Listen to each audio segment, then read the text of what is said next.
Hello students, आप सभी का हमारे इस यूट्यूब चैनल में स्वागत है। स्टूडेंट्स, हम theory of equation and symmetries का पेपर सॉल्व कर रहे थे और क्वेश्चन नंबर 5B पे हम पहुंच चुके हैं। क्वेश्चन नंबर 5B है, find the value of the symmetric function summation of alpha square beta gamma. ठीक है, of the root of the biquadratic equation x to power 4 plus P X Q plus Q x square plus are x plus S equal to 0। ठीक है, इस question को हमें solve करना है, तो इस क्वेश्चन को सॉल्व करना चालू करते हैं। ठीक है, तो देखो स्टूडेंट्स, अगर हमारे पास बेसिकली पूछा क्या गया पहले लिख लेते हैं। ये पूछा गया हमारे पास alpha summation of alpha square beta gamma का ये समीशन चाहिए। फोर हमें चाहिए x to the power 4 plus P x cube, ठीक है, plus Q x square plus are x plus S equal to 0। ठीक है स्टूडेंट, तो यहाँ पे ठीक है, यहाँ पे स्टूडेंट्स देखो, अगर हम देखें alpha square beta delta, but यहाँ पे रूट जो है बेसिकली पूर्व क्वेश्चन किया है। ठीक है, तो let alpha beta gamma and delta be the roots. ठीक है, रूट्स हैं तो उस कंडीशन में, ठीक है, उस कंडीशन में देखो alpha plus beta plus gamma plus delta, ठीक है, इक्वल टू होगा माइनस पी के इक्वल। ठीक है, माइनस पी के इक्वल। ठीक है, एंड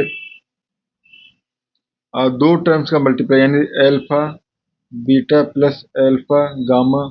ठीक है, alpha beta plus alpha gamma plus alpha delta plus beta gamma plus beta delta plus gamma delta. ठीक है, यानी इनका मल्टीप्लाई जो है होगा, वो टर्म होगी क्यू के इक्वल। ठीक है, वो टर्म होगी क्यू के इक्वल। और देखो alpha beta gamma plus alpha beta delta plus alpha gamma delta plus beta gamma delta. ठीक है स्टूडेंट्स, ये कोई टर्म हमसे बस सर पे रहा ले नहीं जाए।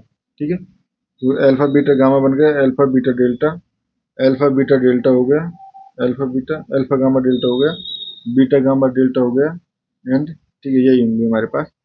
तो ये हो जाएगा हमारे पास equal to minus r and alpha beta gamma and delta सभी का मल्टीप्लाई जो है वो होगा इक्वल टू एस के। ठीक है स्टूडेंट्स, ये हो गया। ठीक है, नाउ नाउ अगर हम देखें इस टर्म का मल्टीप्लाई, ठीक है, इस टर्म का मल्टीप्लाई मैं इस टर्म से कर दूं। ठीक है, इस टर्म का मल्टीप्लाई इस टर्म से कर दूं, तो उस कंडीशन में सॉरी इससे नहीं, इससे, क्योंकि हमें एल्फा स्क्वायर हर उसका चाहिए ना, तो इससे मल्टीप्लाई कर दूं तो क्या हो जाएगा। Now alpha plus beta plus gamma plus delta का मल्टीप्लाई हो जाएगा हमारे पास alpha beta gamma plus alpha beta delta plus alpha gamma delta plus beta gamma delta.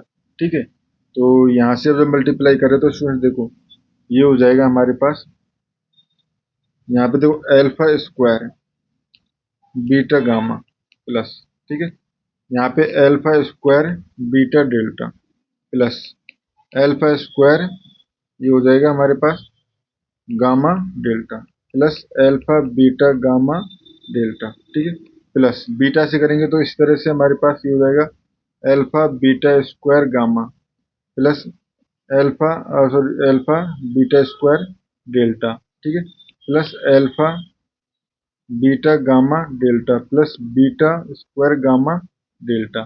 ठीक है, प्लस इसी तरह से ये चलते हो जाएंगे स्टूडेंट। ठीक है, ये हो गए हमारे पास सभी टर्म चलती हो जाएंगी। अब देखो हमें चाहिए summation of alpha square beta gamma. ठीक है, यानी ये वाले टर्म जिनमें एक रूट का स्क्वायर हो। ठीक है, तो ये टर्म को क्या लिख सकता हूँ मैं, समेशन ऑफ ये प्लस, अब देखो एक बार यहाँ आएगा एल्फा बीटा गामा डेल्टा।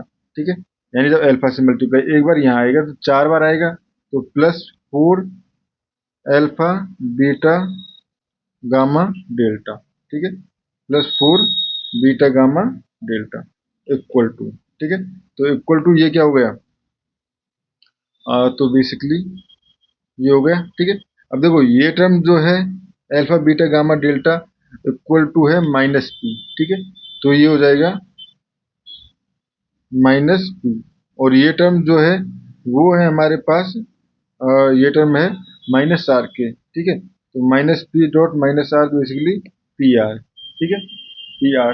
अब देखो हमें चाहिए summation of alpha square beta gamma, ठीक है, तो ये टर्म इधर चली जाएगी और ये अल्फा बीटा गामा डेल्टा जो है वो है एस के इक्वल टू, तो ये हो गया P R minus four S, ठीक है स्टूडेंट्स। और इस क्वेश्चन में हमें इतना ही करना था। Thank you students.